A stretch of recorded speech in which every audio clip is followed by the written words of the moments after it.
grande bénédiction. Lui sera un grand homme dans ce monde. À travers de lui, beaucoup de gens seront aussi bénis. Mais si je ne teste pas, même les hypocrites seront tout autour de nous. Dieu t'amènera parfois à perdre tes amis intimes. Dieu t'amènera parfois à te séparer de ta famille, seulement pour te protéger. Parce que si tu es béni au milieu de loups, comme toi tu es son fils chéri, de loups vont te faire la guerre. Il faudrait qu'ils puissent les disperser. Il te garde là. Parce que le prophète dit que nous devenons la propriété de Dieu. Je ne sais pas si vous connaissez la propriété. Quand vous achetez votre parcelle et vous avez l'attestation de vente, c'est votre propriété. Vous avez le droit de dire que ici je vais faire un studio. Là-bas je vais faire 2 chambres et salon. Personne ne fera t'interdire. C'est pas vrai? Tu as planté peut-être un safoutier et que les safos commencent à pousser. Tu as le droit de dire que les safoutiers dans les safos là je vais vendre.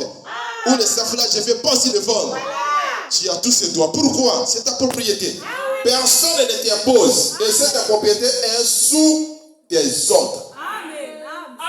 Et Dieu veut que l'église soit sa propriété. Il ne fait pas que nous soyons glissants. Il ne fait pas que nous soyons des escrocs. Il fait que nous soyons bien alignés avec la parole de Dieu. Lui qui est l'époux de nos âmes, dès qu'il va donner un ordre, nous allons dire à vous ordre, notre Seigneur Jésus. Comme il dirait que vous avez une semaine à jeûner et à prier, dormez par terre, à vous ordre, notre Seigneur. Parce que nous sommes devenus sa propriété. Et tant que Dieu ne nous amène pas à être sa propriété, c'est là où il y a des problèmes. Nous avons un peu notre résistance.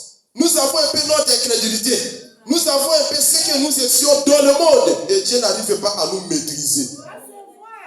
Il y a encore de ça, les habitudes. Il faut devenir la propriété de Dieu.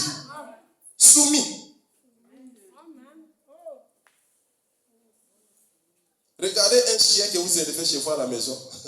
Pourtant, il y a beaucoup de maisons dans les quartiers. Mais le chien peut tourner, peut aller à gauche, à droite, et un temps, il y en a toujours là. Il peut aller dans les poubelles par-ci, par-là. Les chiens connaissent mon possesseur. C'est celui-là. Il y a des fois, parfois, vous sortez là, et les chiens commencent à te suivre. Tiens! Les chiens résistent sur toi même des pierres. Tu le vises là. Il ne va pas te fouiller définitivement. Si c'est un chien qui est comme ça, il n'a pas besoin que je puisse l'accompagner dans le fond. Il va toujours l'attendre là. Pourquoi? Il sait que c'est toi qui es son propriétaire. Et quand Dieu devient ton propriétaire, même quand Dieu se fâche contre toi, tu resteras toujours là. Même quand Dieu ne veut pas t'exaucer, tu le serviras toujours.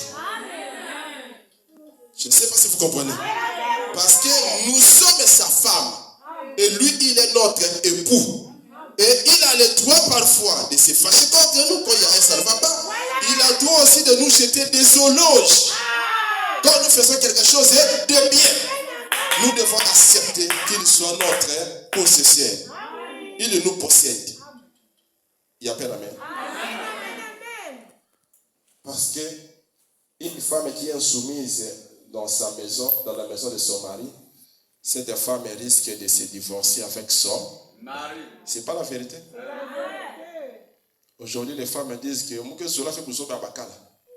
Moi les femmes fait yesa Bakal. Attends, non. Cette femme doit savoir qu'elle n'a plus la tête. Sa tête, c'est son mari. Chaque pas qu'il fait, il doit attendre la volonté de son mari. En réalité, une femme qui est mariée, selon la parole, elle ne sert pas Dieu, mais elle doit servir son mari pour que cette femme puisse aller au ciel. Son mari est en train de servir Dieu et elle est en train de servir son mari. Je ne sais pas si vous le connaissez. Et cette femme sera sauvée derrière son mari. Il y a pas la même.